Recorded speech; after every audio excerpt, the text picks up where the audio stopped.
And you've gone back, and because we're sort of talking about the new album now, and you think, all right, it's 10 months old, so 4 months, they're recording this album, Yes. baby in your arms. I mean, how wonderful must that have been? You know what, it felt really lovely.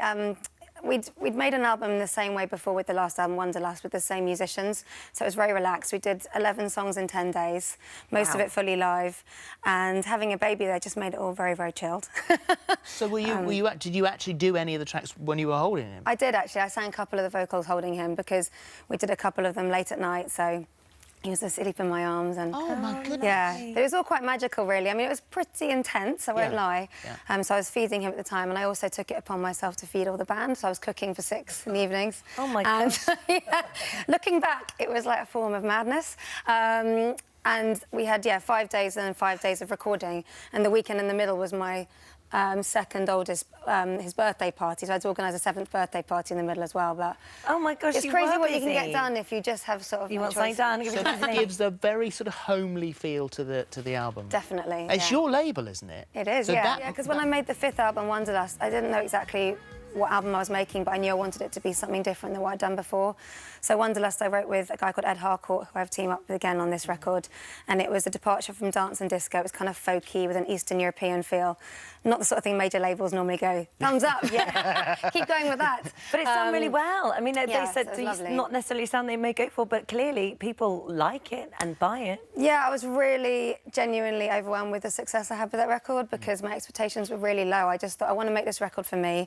And, you know, I've got to that point in my career where I need to shake things up a bit. So it's either like, instead of a fast car, it's going to be an album. I'll do that for myself. And then it meant that with this record, I thought, OK, I think I'm going to just trust my instincts again and work with exactly the same people. Yeah. So with an album comes a tour, and you are touring in February to March next year. So how does that work with the family? Yeah, I'll figure it out. You never plan in advance, do you? Not really, no. But we've got, you know, a slight system in place. My oldest is 12, so I've been a working mum now for longer than I can remember doing it before. And so we're kind of into our stride. I've actually, in the whole time I've had kids, I've never been away longer than a week in one Wow, go. that's impressive. So I'm quite pleased with Quite that. handy that your mum is just yeah. down the road, isn't she? My mum's 10 minutes away. We've got a wonderful nanny called Gemma. And, yeah, my sister's helping out. Like, I just kind of, there's a few faces that are real, like, constants in our lives for the kids, because for me, if my life's going to be all higgledy-piggledy, I want theirs to be as consistent as possible. And your mum sounds like not only is she there to sort of help with the kids and sort of be there to sort of do bits of babysitting, but she seems to give you really good advice as well. Yeah, essential. Yeah, Yes. I speak to her all the time about everything. Yeah. Please tell me she makes things with them. Yeah, she'll do whatever with And them. when she does that, does she ever say, "Here's one I made earlier"? Well, I haven't witnessed it, Philip, but let's say for the sake of Have you got a house full of people's things about idea of how it works. plastic? Yeah, she says it every time. I just adore your mum. Me I too. really do. Yeah. And we were all sort of on the telly at the same I time know, doing the kids stuff. Yeah. Lovely Janet Ellis. And you enjoy the chaos of family life. You said actually when they're not there, it's too quiet. Definitely. I mean, I'm the eldest of loads. I've got 3 sisters and 2 brothers.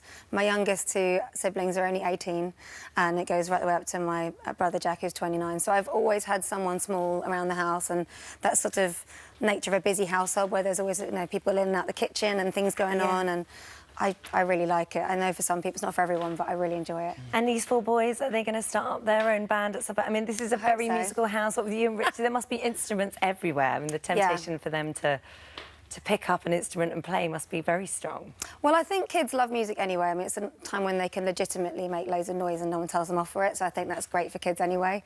But yeah, I would love to have a band, because when I've got 4 boys, but people say, oh, football team, but actually none of them are sporty. I'm always like, no, I'm just hoping I've, you know, just given birth to the keyboard player. Yeah, exactly. Just keep it going. Now it's all sorted. Exactly, guys, go. For more of the same, just click here, and don't forget you can subscribe for even more of these amazing videos exclusive to our channel. So I didn't really think that anybody was that interested in seeing me on stage. It's not true. Well, obviously not, because we're doing great, because these promoters started calling, especially after we were in the UK and we were at Glastonbury and we were doing all this, and we got so much publicity, and my albums were doing so great over there. I think America finally thought, well, let's not just leave her behind. Let's just see what she can do.